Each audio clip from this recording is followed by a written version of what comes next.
course, why not? Ang Idara po ay kilala ko noon pa at marami silang branches. Nakita ko po yung mga friends ko na influencers and mga sikat din na nakikita niyong social media stars na pinagkatiwalaan nila yung Idara. Why not na hindi ko pagkakatiwalaan din, di ba? At alam ko po na yung mga subscribers ko ay magtitiwala sa aking pinagkakatiwalaan. So kailangan ko pong risk po ito para magkatiwala ko rin sa kanila. So dapat doon tayo sa sigurado. Congratulations po.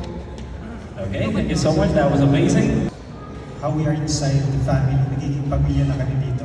So I'm very happy and honored and nagpapasalamat ako kasi kinuha pa rin nila ako to renew sa iba.